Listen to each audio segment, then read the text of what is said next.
Hi, my name is John, and this is from Anton, Chapter 2, Section 4 is called Continuity. So let's look at some types of discontinuity, uh, starting on page, I believe, 148. Well, what we're going to do is we're going to look at some type of discontinuity. It looks something like this. At a value of c right there, this is f of c, right? The function of c, whatever that is, and it's discontinuous here. Let's get another one. It looks something like this time.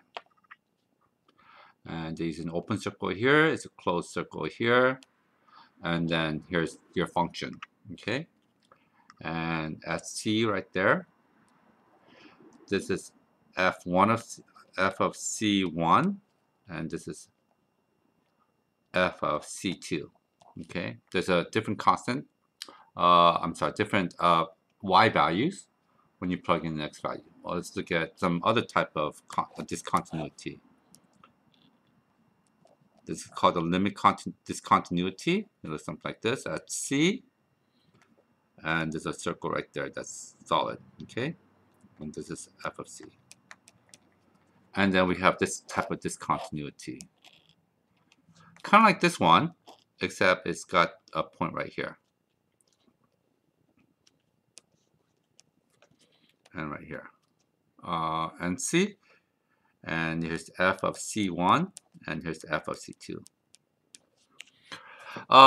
And so let's look at this one right here. You notice that as limit as x approaches c, limit as x approaches c from both directions, you end up with f of c of f of x is equal to f of c. So from the left and from the right, it's going towards the same value. What's the limit as x approaches c from the left? From the left, as x approaches c, my y value is f of c1. F of c1. From the right, limit as x approaches c from the right of f of x, going from this way, from this function right here, it's going down, down, down. It's going to hit right there, okay? And so that's going to be f of c2. What's the limit as x approaches c from both directions? So when there's no plus or minus, that means from both directions, right? And it's going to be D and E. Your teacher's going to use that quite a bit. Does not exist, okay? It's a three-letter acronym, TLA for short. TLA, three-letter acronym, okay? D and E does not exist, right? Because it's from the left, it's approaching F1. From the right, it's approaching F2. Which one is it, left or right, top or bottom? I'm really confused. Oh, does not exist, okay? What's the limit as x approaches c from both directions now of f of x? Well, as x gets closer and closer to c, the limit is going towards infinity, right? Positive infinity. As x gets closer and closer, it's going towards positive infinity from the left, positive infinity from the right. Had it backwards, doesn't matter. You end up with going towards infinity and beyond, okay? What about this guy right here? What's the limit as x approaches c from both directions? From the left and from the right, it's going to be f of x is equal to f of c1. That point right there. But what is f of c?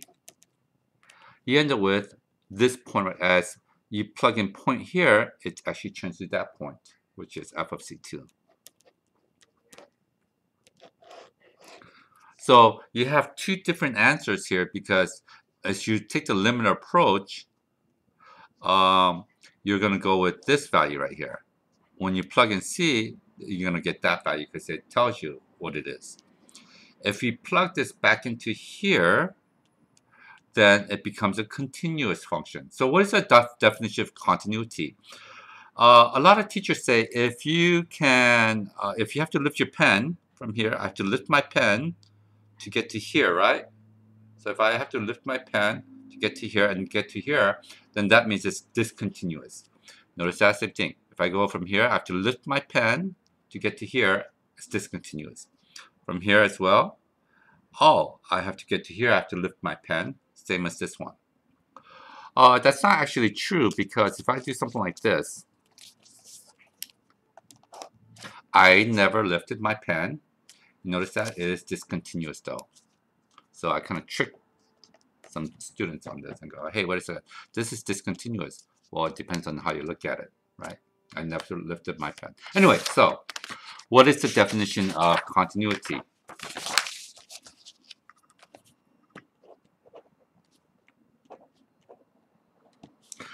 This will be on your AP exam, by the way, and testing for definitions of continuity.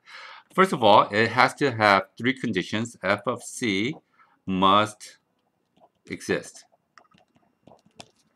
If I look at this problem right over here, and I don't give you a value for this, does f of c exist at this value? It's an open circle. That means it does not exist. There's nothing there.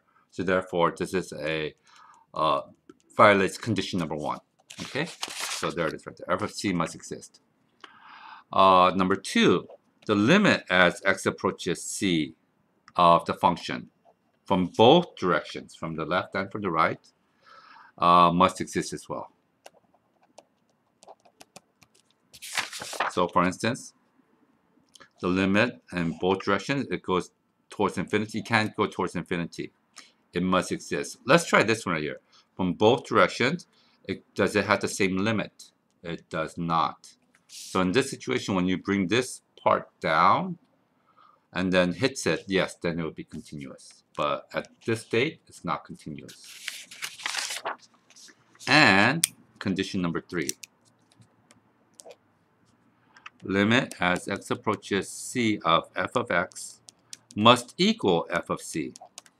And that's where we get to this problem right here. So if this does not fill up that hole right there, then it's discontinuous. Notice that right here, I go through here. I have to jump, take my pen out, and then move it to here. But if I fill that, which is this portion right here, as x approaches c, it must become f of c, then it's continuous. So that's the definition of continuity. Okay, so let's go through example number one. On page, what page is that? It's 149. F of x is equal to x squared minus 4 over x minus 2. Determine what following is continuous at x equals 2. At x equals 2, can you plug in 2 in here?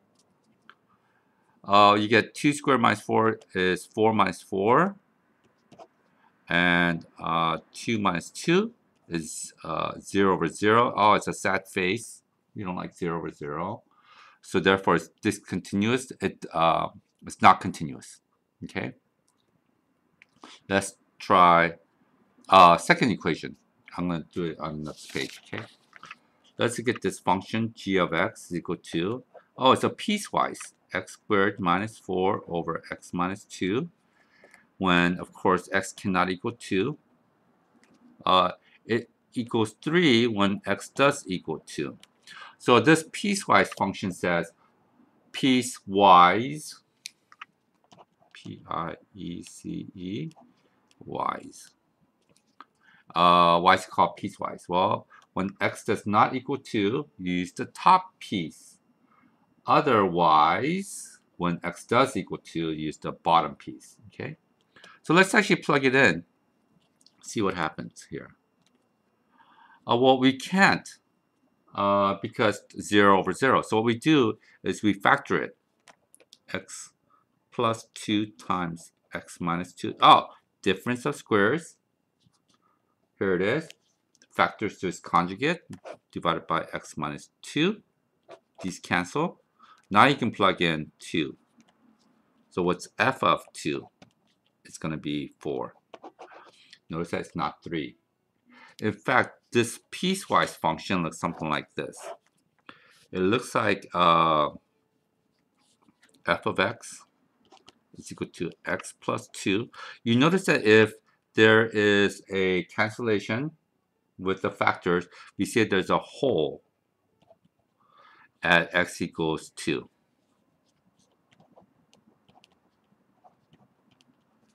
So the function looks like x plus 2. You go up 2 right there. And then it's got a slope of 1. At 2, my y value. And then it's going to have a hole right there. Let's see how it looks like graphically, okay? What I'm going to do is I'm going to y equals, and then parentheses, let's clear that, parentheses x squared, here's my x, squared minus 4, divided by parentheses x minus 2. Oops, delete that, x minus 2. And then on my window, this is called the natural window. Plus or minus 4.7 on the x direction, and the y direction is plus or minus 3.7. What this does is it will cover every pixel that you have, basically. And so I'm going to go my windows, negative 4.7, negative 4.7 to 4.7, and then negative 3.7 to 3.7. And you can't really see it, so I'm going to multiply by 2 on my window. I'm going to do times 2. Times 2. Times 2. And everything times 2. Times 2 there, and then times 2. And then I'm going to graph it. And x equals 2. There's a little hole. I don't know if you can see that or not. Can you see that hole? So on the natural windows of the TI-84 Silver Edition, there tends to be a hole right there. Okay, got it? On the TI-84 CE or the higher, they got rid of that hole, so you can't actually see that hole. They call it a bug. I don't think it's a bug. There should be a hole right there. Okay, got it. Okay, so it says that when x does equal 2, my y value is going to be, instead of 4, it's going to be 3. It's going to be right there. So that's what this looks like graphically. Notice that? There's a hole right there. Does it plug it in really nice and tight? No, it does not. So therefore, there's a point discontinuity. Sometimes they call it point discontinuity, or they have also what's called jump discontinuity. So you have two types of discontinuity, or which is called point discontinuity, or this type is called a jump discontinuity. Okay. Okay. Let's see. Now on the third one, it says h of x. And this piecewise function is x squared minus 4 over x minus 2 when x does not equal 2. Otherwise, it equals 4 when x does equal 2. Equals 2. So at this situation right here, because it equals 4, 1, 2, 3, 4, it pucks it up nice and neat. So this is continuous now. And this satisfies all three parts of the definition continuity. F of c must exist. Here's your c value right there. Does it exist? Yes. It's either going to be 3 right here, or it's going to be 4 right here. So it does exist. The limit exists as well. The limit here exists. And the limit as x approaches that must be the same value, which is right here. So when this comes up to 4, it plugs it in nice and tight, and that's called continuity by definition. Okay. Do I want to go through some other examples? I think I'll stop here and then let you guys do the problems by yourself. If you have any questions, let me know. Thanks.